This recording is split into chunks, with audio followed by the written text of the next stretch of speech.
जल चढ़ाने का क्या लाभ है? शिवलिंग की पूजा करने का क्या लाभ है? शिवलिंग पर चढ़ा हुआ प्रसाद हम ग्रहण कर सकते हैं कि नहीं? ब्रह्मा विष्णु जब लड़ रहे थे, उनमें बीच बचाव करने के लिए शिवलिंग का प्राकट्य जो हुआ वो शिवरात्रि के दिन हुआ। उसी दिन से शिवरात्रि मनाई जाने लगी और शिवलिंग का महत्व तो बढ़ गया। इस पर जल चढ़ाने से, दूध चढ़ाने से, अभिषेक करने से बहुत कुछ प्राप्त होता है। जब मनुष्य शिवलिंग पर जल चढ़ाता है तो वो सिर्फ जल नहीं चढ़ाता, वो सिर्फ एक पत्थर पर जल नहीं चढ़ाता, वो ब्रह्म का जलाभिषेक कर रहा होता है, वो पूरे ब्रह्मांड का जलाभिषेक कर रहा होता है। ये शिवलिंग साधारण नहीं है। इस शिवलिंग में पूरे ब्रह्मांड का चिन्ह समाया हुआ है। इसी से संसार आता है और अंत में इसी में संसार समा जाता है।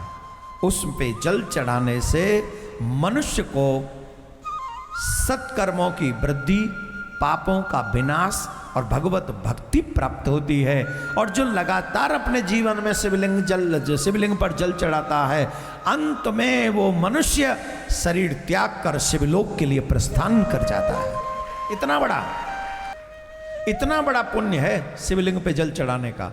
और जो पंचामृत से अभिषेक करते हैं, दूध से, घृत से, दधी से, शर्करा से, मधु से अभिषेक करते हैं, उनके पुण्य का वर्णन नहीं किया जा सकता। उनके घर में धन की कमी नहीं रहती, उनके घर में समृद्धि की कमी नहीं रहती, उनके घर में संतति की कमी नहीं रहती। संतति माने समझ गए? संतान। वो निर्वंश नहीं होते, उनके वंश वृद्धि होती रहती है। और सुनिए, आजकल लोग वंश वृद्धि में बहुत कम रुचि रख रहे हैं। तुम्हारे जाने के बाद भी तुम्हारे घर में ठाकुर जी की पूजा तुम्हारा वंश ही करेगा। पहला प्रयास, तुम्हारे घर में 4 बाल गोपाल होने चाहिए और चारों बाल गोपाल वैष्णव होने चाहिए। माथे पे तिलक, गले में कंठी, हाथ में कलावा, मुख में भगवान का नाम, माता पिता का सम्मान और अपने कल्याण के लिए जो जीवन जिए, ऐसे वैष्णव तुम्हारे घर में होने चाहिए। कम से कम 4। आने वाली पीढ़ी पर तुम भी दया करो, उन्हें भी आने दो, उन्हें भी वैष्णव बनने दो, उन्हें भी सनातन की रक्षा करने के लिए। क्या पता तुम्हारी कोख से कोई शिवाजी पैदा हो जाए जो सनातन की रक्षा करने के लिए आगे निकल पड़े। याद रखिए, हर युग में एक शिवाजी की जरूरत पड़ती है। और आज फिर इस देश को शिवाजी की जरूरत है।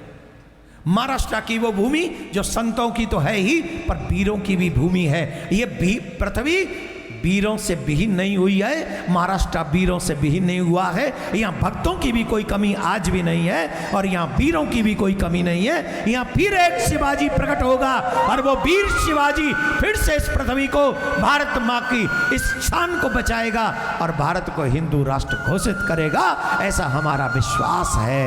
ये महाराष्ट्र की भूमि में बल है, दम है। प्रसाद चढ़ा हुआ हो जो हम ले सकते हैं, और कहां से नहीं ले सकते? जो स्वयंभू शिवलिंग हैं और जो बाणलिंग हैं और जो नर्मदेश्वर हैं, इन पर जल चढ़ाकर हम जल ग्रहण कर सकते हैं। इन पर हम जो है भोग लगाकर हम भोग ग्रहण कर सकते हैं। परंतु पाषाण लिंग और पार्थिव शिवलिंग, उनके ऊपर चढ़ा हुआ जल और प्रसाद हमको स्वीकार नहीं करना चाहिए। अगर वो प्रसाद लेना भी हो तो शालिग्राम का अगर हम स्पर्श कर देंगे तो वो प्रसाद हम वापस ले सकते हैं। शालिग्राम का स्पर्श हो जाए तो, या तुलसी का स्पर्श हो जाए तो वो प्रसाद हम ले सकते हैं। तो इन जगहों पर इन बातों का आप लोग ध्यान रखेंगे। बोलो राधे राधे।